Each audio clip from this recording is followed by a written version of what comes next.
सप्टेंबरपासून काँग्रेसची संविधान सत्याग्रह यात्रा तुषार गांधी आणि हर्षवर्धन सपकाळ यांच्या नेतृत्वात यात्रेचं आयोजन नागपूरच्या दीक्षाभूमीपासून यात्रेला सुरुवात होणार। काँग्रेसची सत्याग्रह यात्रा नाही तर असत्य यात्रा। राहुल गांधी रोज खोटं बोलतात, मग काँग्रेसला सत्याग्रहाचा अधिकार कुठून? नवनाथ बन यांचा काँग्रेसवर निशाणा। मालेगावातील जन्म प्रमाणपत्रातील घोटाळा प्रकरण अस्तित्वात नसलेल्या आजोबांच्या नावावर जन्म प्रमाणपत्र काढल्याचं समोर।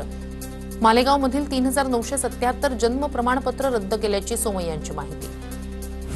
राम मंदिरात मंत्री पंकजा मुंडे यांची बीडच्या पाटोदा शहरातील शिव महापुराण कथेला उपस्थिती। बीडच्या पाटोदा शहरात भगवान बाबांच्या जयंतीनिमित्तानं समाधान महाराज शर्मा यांची शिव महापुराण कथा। भंडाऱ्याचे पालकमंत्री डॉक्टर पंकज भोयर यांच्या जनता दरबाराला उत्स्फूर्त प्रतिसाद। 216 निवेदनं प्राप्त। त्रिभाषा सूत्र शाळांमध्ये लागू झालं असतं तर शिक्षकांवरही त्याचा परिणाम झाला असता, खासदार सुप्रिया सुळेंचं वक्तव्य। आयआयएम मुंबईचं केंद्र आता पुण्यातही होणार। केंद्रीय राज्यमंत्री मुरलीधर मोहोळ यांचा प्रस्ताव मंजूर। पुण्याच्या शैक्षणिक ओळखीला नवा आयाम मिळणार।